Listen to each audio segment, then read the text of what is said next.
السلام علیکم ورحمۃ اللہ وبرکاتہ.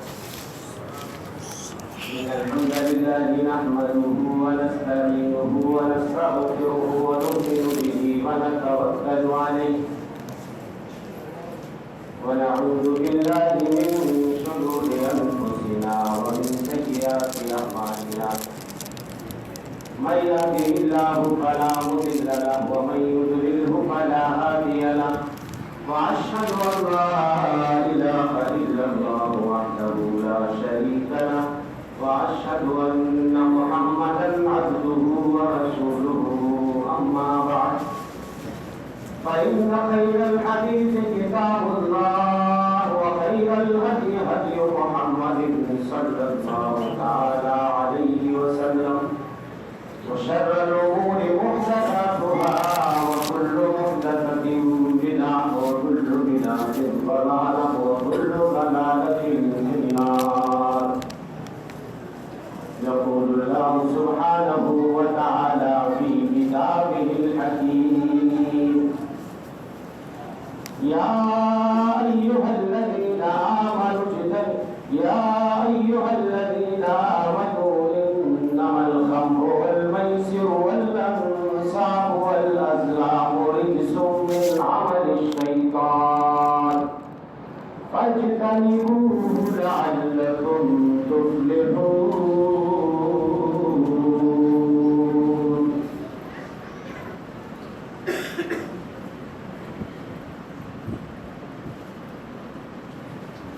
معزز علماء کرام، حاضرین اعزام، ہمارا آج کا نوجوان اور نشہ خوری کی لعنت.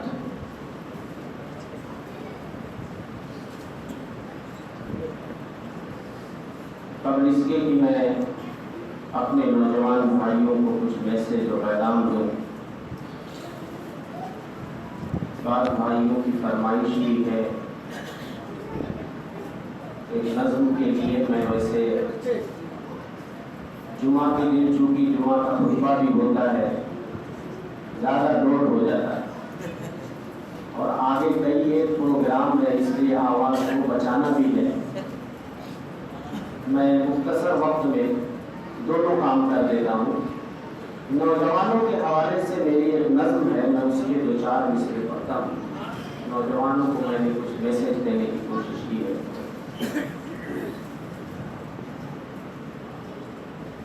اللہ کو پیاری ہے جوانی کی عبادت،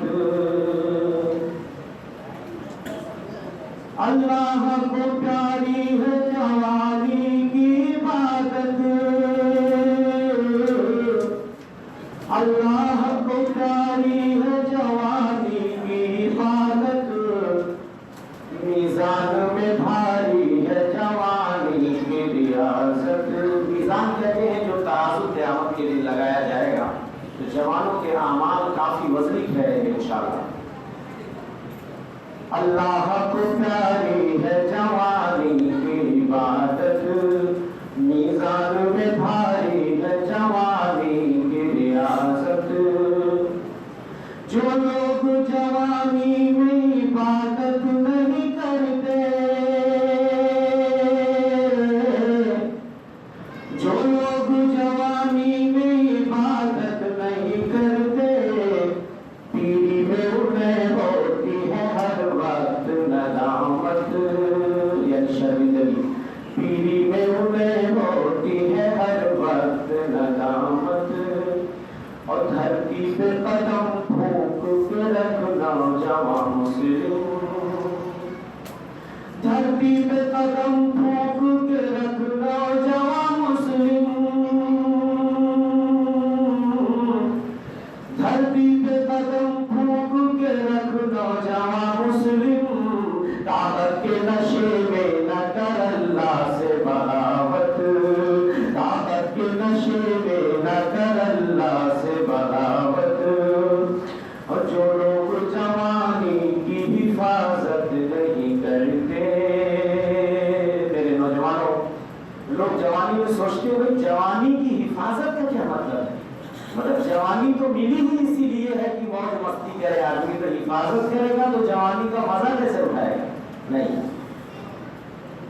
جو لوگ جوانی کی حفاظت نہیں کرتے، جو لوگ جوانی کی حفاظت نہیں کرتے، جو لوگ جوانی کی حفاظت نہیں کرتے، معلوم نہیں ان کو جوانی ہے امانت، معلوم نہیں ان کو جوانی ہے امانت، اللہ کو پیاری ہے جوانی کی عبادت، میزان میں بھاری ہے جوانی کی ریاست۔ حضرات میں نشہ خوری کے بعد میں آؤں گا۔ یہاں کثیر تعداد کچھ ہمارے اچھے خاصے نوجوان یہاں پہ موجود ہیں۔ میں سب سے پہلے جوانی کی اہمیت آپ کو بتا دوں اور اس کے بعد نوجوانوں کے جو بیدار کے اسباب ہیں اس کی طرف میں آؤں گا کہ انشاءاللہ نشہ خوری جو ہمارے معاشرے میں پھیلی ہوئی ہے، یہ وبا، یہ بیماری، اس کی میں انشاءاللہ وضاحت کروں گا۔ دیکھیے انسانی زندگی کے کچھ مراحل، سب سے اہم مرحلہ جو چند مراحل انسانی زندگی کے ہیں، سب سے پہلا مرحلہ ہے مرحلہ الطفولہ، بچپن کا مرحلہ۔ دوسرا مرحلہ ہے مرحلہ الشباب، جوانی کا مرحلہ۔ تیسرا مرحلہ ہے مرحلہ الکہولہ، ابھیر عمر کا مرحلہ۔ اور چوتھا مرحلہ ہے مرحلہ الشیخوخہ، یعنی بڑھاپے کا مرحلہ۔ یہ چار مراحل انسانی زندگی میں بہت اہم ہے۔ پہلا مرحلہ بچپن کا مرحلہ، یہ مرحلہ شروع کہاں سے ہوتا ہے؟ بچہ دنیا میں آتا ہے، پیدائش سے یہ مرحلہ شروع ہو جاتا ہے اور کہاں تک رہتا ہے؟ 14 سال تک یہ مرحلہ بچپن کا مرحلہ کہلاتا ہے۔ میں نے 14 اس لیے کہا، 14 سے پہلے بھی بعض بچے بالغ ہو جاتے، میں نے 14 اس لیے کہا کہ عام طور پہ 14 کے بعد ہی بلوغت کا مرحلہ شروع ہوتا ہے، لیکن اگر 14 سے پہلے جوانی کی علامتوں میں سے کوئی علامت ظاہر ہو جائے تو وہ بچہ مکلف ہوگا، بالغ ہوگا اور اسے جوان مان لیا جائے گا۔ لیکن جب ہم عمر میں تقسیم کریں گے تو عام طور پہ محققین علماء نے 14 سال تک بچپن کے مرحلے کو مانا، تھوڑا اختلاف بھی ہو سکتا ہے۔ دوسرا مرحلہ جو مرحلہ الشباب، جوانی کا مرحلہ، یہ مرحلہ 15 سال سے شروع ہو کر 40 سال تک رہتا ہے۔ میں نے 40 کیوں کہا؟ 40 اس لیے کہا کہ 40 کی عمر کو پہنچنے کے بعد انسان کی طاقت و قوت اپنے انتہا کو پہنچ جاتی ہے، اور 40 کے بعد یہ ڈھلان کا مرحلہ، زوال کا مرحلہ ہے، اور اس کی دلیل قرآن سے ملتی ہے۔ حتی اذا بلغ اشدہ وبلغ 40 سنہ، یہاں تک کہ جب آدمی اپنی طاقت کی انتہا کو پہنچ گیا اور 40 کو پہنچ گیا۔ قرآن کی یہ آیت اشارہ کر رہی ہے کہ 40 سال یہ جوانی کی انتہا ہے، اس کے بعد ادھیر عمر کا مرحلہ شروع ہو جاتا ہے۔ ادھیر عمر کا مرحلہ 41 سال سے شروع ہو کر کے 50 سال تک عام طور پہ رہتا ہے۔ تھوڑا اختلاف بھی ہو سکتا ہے، کچھ لوگوں نے 50 سے زیادہ بھی مانا ہے، لیکن زیادہ تر علماء نے 50 سال یہ ادھیر عمر کا مرحلہ مانا ہے۔ 41 سے 41 سے لے کر 50 تک ادھیر عمر کا بال پکنے والا جو مرحلہ ہے، اور اس کے بعد 51 سے 65 یعنی 65 سال یہ بڑھاپے کا مرحلہ۔ میں نے 65 کیوں کہا؟ ہمارے اندر بہت سے بزرگ ایسے ہوں گے جو 65 سے اوپر بھی ہو سکتے ہیں، 70 سے اوپر ہو سکتے ہیں۔ میں نے 65 اس لیے کہا کہ اس کی دلیل ہے سنن ترمذی کی روایت، حضرت ابو ہریرہ یہ حدیث ہے، سنن ترمذی کتاب الدعوات کی حدیث ہے۔ حدیث اس طرح ہے، عن ابی ہریرہ رضی اللہ تعالی عنہ قال رسول اللہ صلی اللہ علیہ وسلم اعمار امتی ما بین 60 الى 70 سنہ واقلهم من يجوز ذلك، رواه الترمذی فی کتاب الدعوات۔ امام ترمذی نے اس حدیث کو کتاب الدعوات کے اندر نقل کیا، اور حدیث کے راوی جلیل القدر صحابی رسول حضرت ابو ہریرہ ہے، فرماتے ہیں کہ اللہ کے رسول صلی اللہ علیہ وسلم نے ارشاد فرمایا اعمار امتی ما بین 60 الی 70، میری امت کے لوگوں کی عام طور پر عمریں 60 سے 70 کے بیچ میں ہوں گی۔ تو میں نے 65 اس لیے کہا کہ یہ درمیانی عدد ہے، 65 میں نے اس لیے کہا کہ یہ درمیان کی تعداد ہے۔ تو پتہ یہ چلا جو 65 سے اوپر ہے وہ بونس پیریڈ میں چل رہے ہیں، یہ اللہ کی طرف سے ان کو بونس ملا ہوا ہے، اور اللہ کا فضل ہے اگر اس بونس والے مرحلے میں آپ کی بصارت سلامت ہے، بصیرت سلامت ہے، ہاتھ پیر سلامت ہے، دل دماغ سلامت ہے، آپ اپنے قدموں سے چل کے مسجد میں آ جاتے ہو، قسم اللہ کی اس سے بڑی نعمت اور کیا ہو سکتی ہے کہ بونس پیریڈ میں آپ ہو۔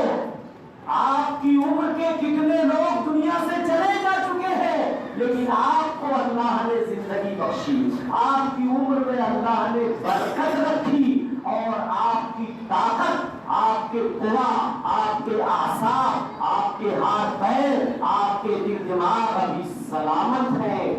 خوش قسمت ہے وہ بوڑھا جو 65 سے اوپر پہنچنے کے باوجود بھی اس زبان سے اللہ کا ذکر کرتا ہے، اس زبان سے اللہ کا نام لیتا ہے، ان پیروں سے چل کے اللہ کے گھر میں عبادت کے لیے، قسم اللہ کی بہت خوش نصیب ایسا بوڑھا۔ اور اس مرحلے میں بھی کتنے بوڑھے ایسے ہیں، اللہ اکبر، کہ اللہ نے جیسے ان کے دلوں میں مہر لگا دی ہو، ارے بونس پیریڈ میں چل رہے پھر بھی مسجد نہیں آئے، پھر بھی اللہ ان کو یاد نہیں آیا۔ اب بتائیے ان سے بڑا بدنصیب کون ہوگا کہ 65 سے اوپر پہنچ چکے ہیں، عمر اصلی عمر ختم ہو چکی ہے، اور اس کے باوجود بھی انہیں اللہ یاد نہیں آ رہا۔ ان چاروں مرحلے دیکھیے، اگر میں پرسنٹ میں باتوں، آپ کے بچپن کو 22% ملا، پوری زندگی کا اگر میں پرسنٹیج نکالوں، آپ کے بچپن کو کتنا ملا؟ 22%، اور آپ کی جوانی کو 40% ملا، اور ادھیڑ عمر کو 14%، اور آپ کے بڑھاپے کو 23%۔ اب آپ سوچئے کہ ان چاروں مرحلوں میں سب سے زیادہ پرسنٹیج کس کو مل رہا ہے؟ کس کو مل رہا ہے؟ جوانی کو 40%، اور بقیہ 60% میں بچپن ہے آپ کا، اسی میں ادھیڑ عمر ہے، اسی میں بڑھاپا۔ اور ان چاروں مرحلوں کا تذکرہ اللہ سبحانہ وتعالیٰ نے سورہ نور کے اندر ارشاد فرماتا ہے۔ اللہ سبحانہ وتعالیٰ اللہ الذی خلقکم من ضعف ثم جعل من بعد ضعف قوة ثم جعل من بعد قوة ضعفا وشيبا يخلق ما يشاء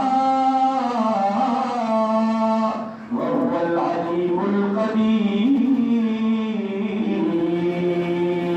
وہ اللہ کی ذات ہے جس نے آپ کو کمزور پیدا کیا، جب آپ اپنے پیروں پہ چل نہیں پا رہے تھے، اپنے ہاتھ سے کھانا نہیں کھا پا رہے تھے، اپنے ہاتھ سے اپنی غلاظت صاف نہیں کر پا رہے تھے، اپنے ہاتھ سے کپڑے نہیں دھو پا رہے تھے، اپنے ہاتھ سے کھانا بھی، اپنی غذا بھی منہ میں نہیں لے جا پا رہے تھے، اپنے دماغ سے کچھ سوچنے سمجھنے کے لائق نہیں تھے۔ اللہ الذی خلقکم من ضعف، وہ اللہ کی ذات ہے جس نے تمہیں کمزور پیدا کیا۔ یہ بچپن کے مرحلے کی طرف اشارہ ہے۔ ثم جعل من بعد ضعف قوة، پھر کمزوری کے بعد ایک بار اللہ نے آپ کو طاقت و توانائی بخش دی، آپ کے قوا اعصاب میں طاقت بھر دیا، اللہ نے آپ کے پیروں میں، آپ کی باڈی میں، آپ کے جسم میں کود کود کر چستی اور توانائی بھر دی۔ یہ جوانی کا مرحلہ ہے۔ ثم جعل من بعد قوة ضعفا وشيبا، پھر ایک بار طاقت دینے کے بعد اللہ پھر سے آپ کو زوال کی طرف لاتا ہے، پھر سے آپ کو ڈھلان کی طرف لاتا ہے۔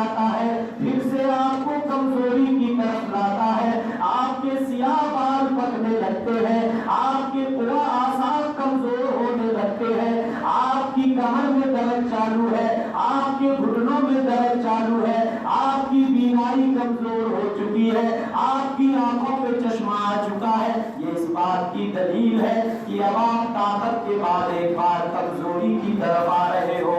ثم جعل من بعد ضعف قوة ثم جعل من بعد قوة ضعفا وشيبا۔ ضعفاً سے اشارہ مفسرین نے کہا یہ ادھیڑ عمر کا مطلب، ضعفاً مطلب کمزور، اور شیبہ کا مطلب بوڑھا ہی ہوتا۔ تو بڑھاپے کا ہی چوتھا مرحلہ، چاروں مرحلوں کو اللہ نے ایک ہی آیت کے اندر جمع کر دیا۔ پتہ یہ چلا کہ جوانی کا مرحلہ بڑا اہم مرحلہ ہے، جوانی کا مرحلہ سب سے افضل مرحلہ ہے۔ خوش قسمت ہے وہ نوجوان جو جوانی کی اہمیت کو سمجھ جاتا ہے، خوش قسمت ہے وہ نوجوان جو جوانی کی فضیلت کو سمجھ جاتا ہے۔ ارے یہی تو عمر ہے بننے اور بگڑنے کی، وہ نوجوان جو اس راز کو سمجھ گیا اس کی دنیا بھی بن جاتی ہے، آخرت بھی بن جاتی ہے۔ جو جوانی میں کچھ نہ بن سکا بڑھاپے میں کیا بنے؟ آپ جوانی میں ایک اچھے تاجر نہیں بن سکے، جوانی میں بزنس دھندا آپ نہیں اپنے ابو سے سیکھے، پوری جوانی ضائع، بڑھاپے میں سیکھو گے۔ اگر بڑھاپے میں جوانی میں آپ ایک اچھا کامیاب تاجر نہیں بنے، بڑھاپے میں نہیں بن سکتے۔ جوانی میں اگر آپ ایک اچھا عالم نہیں بنے، اچھا مقرر نہیں بنے، اچھا شاعر نہیں بنے، اچھا قلمکار نہیں بنے، اچھا مبلغ نہیں بنے، اچھا داعی نہیں بنے، تو بڑھاپے میں بنو گے کیا؟ جوانی میں جن لوگوں نے کارنامے انجام دیے ہیں، اکثر لوگوں کو آپ دیکھو کہ جوانی کے ہی کارنامے نظر آئیں گے تاریخ کے صفحات پہ۔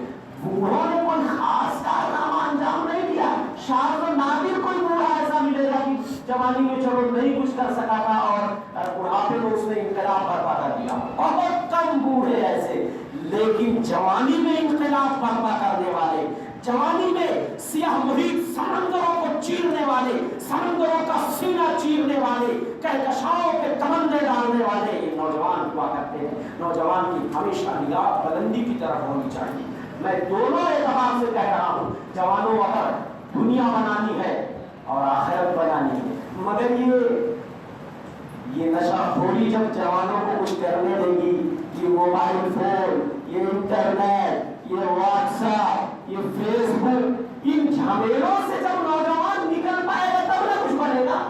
دیکھو نوجوانوں کو کان میں ایئر فون دوسرے گانا سن رہے ہیں، کان کی طرف توجہ، باپ پاور لوم پہ لے جا رہا ہے بچے کپڑے کی بنائی سیکھ لے، باپ بھنگار کی دکان پہ لے جا رہا ہے بچے بزنس کیسے کرنا ہے، دھندا کیسے کرنا ہے، میں تجھے سکھاتا ہوں، میں تجھے بتاتا ہوں بیٹے کسٹمر کے ساتھ بات کیسے کرنی ہے، کہاں سے ٹینڈر پاس کرانا ہے، کس کمپنی سے مال لانا ہے، کیسے بیچنا ہے، کچھ نہیں، بس وہ گانا سننے میں مست ہے، واٹس ایپ میں کسی فرینڈ سے دوستی کاٹنے میں اور فیس بک پہ وہ دوستی چیٹنگ کرنے میں مصروف ہے۔ کیا بنے گا ہمارا نوجوان؟ اور ہم والدین اپنے نوجوان بچوں کو یہ سب چیزیں فراہم کرتے ہیں، چپس میموری والا موبائل، رنگین کلر والا موبائل فون، اس میں کیمرہ بھی ہے، اس میں چھوٹی سی چپ اور میموری لگی رہتی ہے، ہزاروں گانے، فحش، رویاں، فلمیں ہمارا نوجوان بھر کر کے اسی میں مست و مگن رہتا ہے۔ نہ وہ تاجر بن پاتا ہے، نہ وہ ڈاکٹر بن پاتا ہے، نہ وہ انجینئر بن پاتا ہے، نہ وہ اچھا شوہر بن پاتا ہے، نہ وہ اچھا بیٹا بن پاتا ہے، نہ وہ اچھا بھائی بن پاتا ہے، نہ وہ اچھا شہری بن پاتا ہے،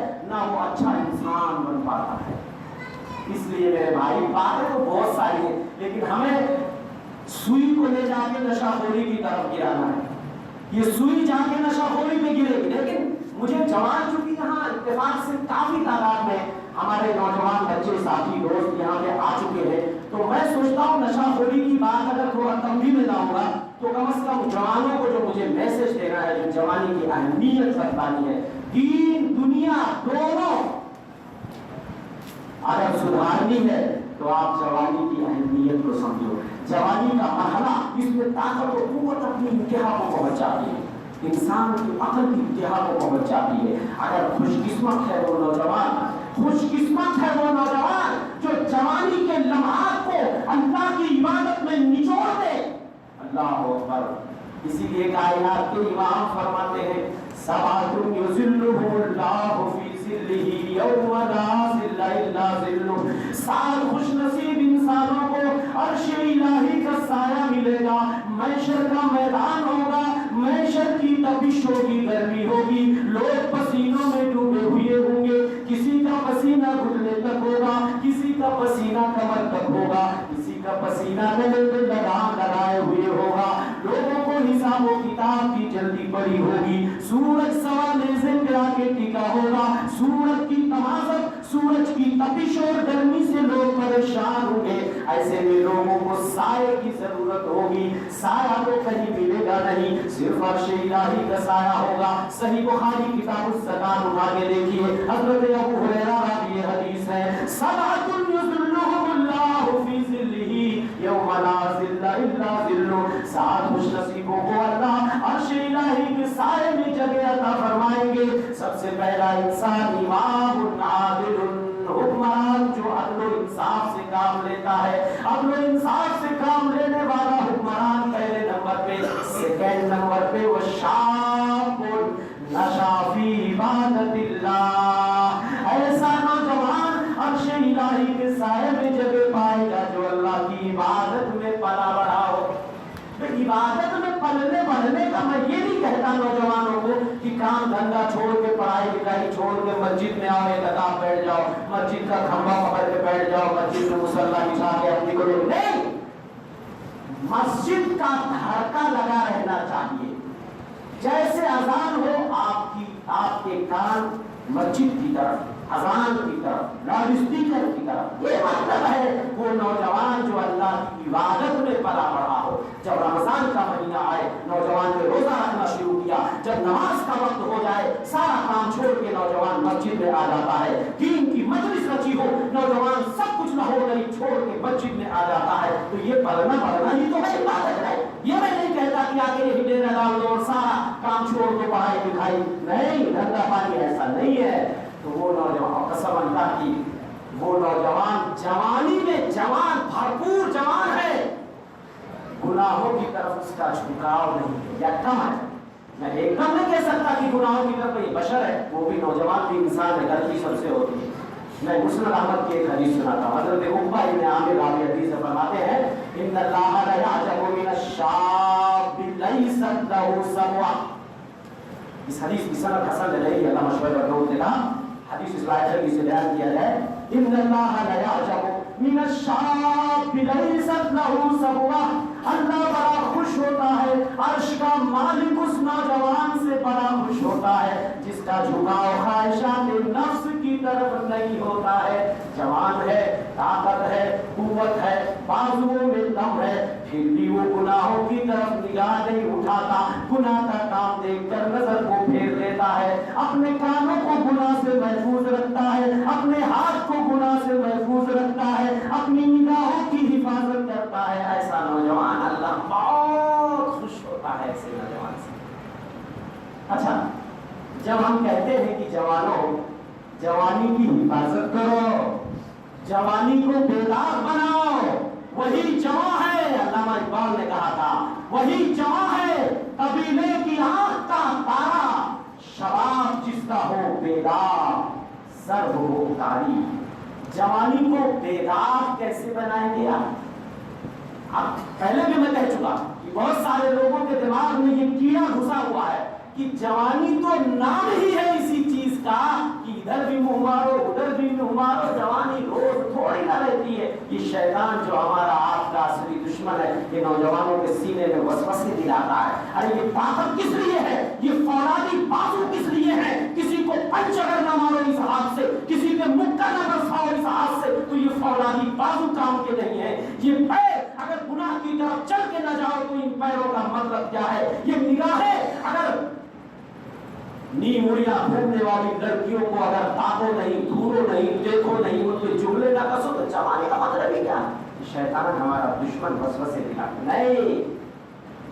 ہمیں نگاہوں کی حفاظت کرنی ہے، شرم گاہوں کی حفاظت کرنی ہے۔ ہماری شریعت تو وہ شریعت ہے جس طرح عورتوں کو حکم دیتی ہے عورتوں کی جماعت نگاہیں نیچی رکھو، او نوجوانوں کی جماعت تم بھی نگاہیں نیچی۔ ہمارا نوجوان چکر مکر ان کی بہن بیٹیوں کو نکڑوں پہ چوراہوں پہ بیٹھ کر کے گھورتا رہتا ہے، دیکھتا رہتا ہے، ٹارتا رہتا ہے، جملے کستا رہتا ہے۔ میرے بھائی ایسے جوانی بیدار نہیں بنے گی۔ اچھا ہمارے وہاں یہ عجیب معاملہ ہے کہ اگر کوئی جوانی میں کوئی لڑکا بڑا شرمیلا ہے، کسی لڑکی کو دیکھتا ہے جس کی طرف دیکھنے کا اسے حق نہیں ہے، شرم سے نظام نیچے کر لیتا ہے، اس کے دوست احباب بہت سارے لوگ، ارے تو لڑکی ہے کیا اتنا شرما رہا ہے، کیسا نوجوان ہے تو، ہمیں تو افسوس ہوتا ہے تیری جوانی پہ کہ جوان ہوتے ہوئے بھی لڑکی گزرے تو نگاہ نیچے کرا۔ ارے یہ شرمانا ورمانا چھوڑ دے، یہ لڑکیوں کا کام ہے۔ اور اگر کسی لڑکی کے قدم غلط اٹھ جائیں، ایک لڑکی اگر کسی کو چکر مکر لڑکوں کو دیکھتی ہے تو سارے لوگ اس پہ نکتہ چینی کرتے ہیں، لڑکی ہو کر کے اور ادھر ادھر دیکھتی ہے لڑکوں کی طرف، کیوں بھائی یہ آپ کا پیمانہ بدل کیوں گیا؟